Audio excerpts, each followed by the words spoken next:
Hello students, welcome to a maths classes. Chapter number 6 हमने start किया हुआ है, लाइंस एंड एंगल्स। उसमें हम नेक्स्ट क्वेश्चन देखने जा रहे हैं। We have to prove that angle between internal bisector of base angle and external bisector of the other base of a same triangle angle is equal to the half of the vertical angle. ये हमारे पास question है। Clear?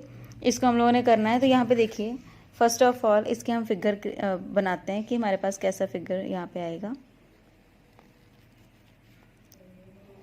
Triangle की बात हो रही है यहाँ पे, तो ये मेरे पास आ जाएगा ट्राइंगल ABC, ठीक है। और एक्सटीरियर एंगल की बात हो रही है, तो यहाँ पे हम एक्सटीरियर एंगल के लिए कल मैंने बताया था आप लोगों को कि एक्सटीरियर हम कैसे मेक करते हैं। तो यहाँ पे देखिए, एक बात हो रही है यहाँ पे वर्टिकल एंगल्स की, ठीक है। तो वो हमारे पास ये बनेगा, ठीक है। इसमें देखो, मैं इसको नेम दे रही हूँ E। क्लियर? इस E एंगल के लिए यहाँ पे देखो, अगर मेरे पास ये एंगल 1 है तो ये एंगल मेरे पास कितना, मैं इसको नंबर दे रही हूँ 2। क्लियर? अब देखो, अगर हम यहाँ पे एक्सटीरियर एंगल की बात करें तो मेरे पास टोटल एंगल एक्सटीरियर एंगल कौन सा है? Total is C angle for the triangle AB and C। First of all हम देखते हैं कि हमने टू प्रूव क्या करना है। जो हमारे पास टू प्रूव में आएगा, दैट इज एंगल जो E है मेरे पास, that will be equal to the half of angle A, ठीक है। एंगल E जो है वो हाफ होना चाहिए किसका?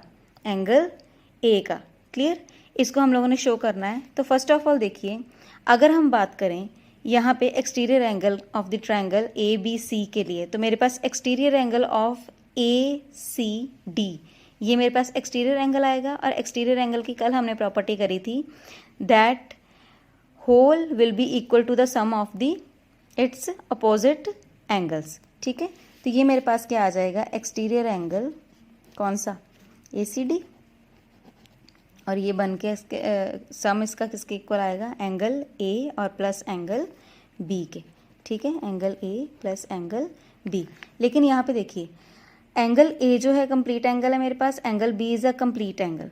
क्लियर? अगर मैं यहाँ पे दोनों तरफ हाफ के साथ इसको मल्टीप्लाई करवा दूँ तो ये मेरे पास बन जाएगा हाफ ऑफ द ACD।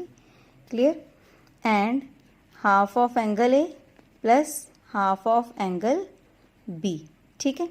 अब इसके बाद देखिए, जो हाफ ऑफ एंगल A है ये हमारे पास, हम इसको एज इट इज रख रहे हैं, लेकिन हाफ ऑफ एंगल B इसको मैंने नेम दिया हुआ है, दैट इज अ 1। तो can I right this? So half of ACD मेरे पास कितना बन गया? हाफ ऑफ ACD, ये मेरे पास D है, तो इसका हाफ भी हमारे पास क्या बन रहा है? एंगल 2। तो ये कहाँ, ये आ गया मेरे पास, angle 2 will be equal to the angle 1 plus half of the, okay इसको रहने दो ऐसे, ये B आएगा मेरे पास, ठीक है। B का एंगल मेरे पास कितना आ गया है? एंगल 1, ठीक है। तो इसको यहाँ पे हम दे रहे हैं नंबर 1। सेम प्रोसीजर हम करेंगे। अब यहाँ पे देखिए, ट्राइंगल मेरे पास कौन सा क्रिएट हो रहा है? BCE। अगर हम BCE की बात करें तो यहाँ पे एक्सटीरियर एंगल मेरे पास कौन सा आ रहा है? एंगल 2। और एंगल 2 किसके इक्वल होगा? Sum of angle 1 plus angle E के, ठीक है। तो यहाँ पे हमारे पास जो एक्सटीरियर एंगल आ रहा है मेरे पास ECD will be equal to the angle 1 plus angle E, ठीक है। इन दोनों का सम है हमारे पास। अब ECD को मैंने ऑलरेडी 2 बोला ही हुआ है, तो एंगल 1 प्लस एंगल E, ये मेरे पास कितना आ गया? सेकेंड कंडीशन देखिए, फ्रॉम 1 एंड 2 अगर हम करेंगे, इनको इक्वलाइजेशन किया जा सकता है because the left hand side is already equal. तो फ्रॉम 1 एंड 2, इससे हमारे पास क्या आ जाएगा? Half of angle A plus angle 1 will be equal to angle 1 plus angle E, ठीक है। अब देखिए, मैं यहाँ पे क्या कर रही हूँ? Half of the angle A, ठीक है, ये 1 को मैं उधर भेज रही हूँ, तो angle 1 plus angle E minus angle 1, तो एंगल 1 और एंगल 1 ये कैंसिल आउट हो जाएंगे। तो मेरे पास आंसर क्या आ गया जो मेरे को ऑलरेडी चाहिए था? Angle E is equal to half of the angle A। ये मेरे को प्रूव करना था, जो मैंने प्रूव कर दिया। ओके बच्चे, हैव अ नाइस डे।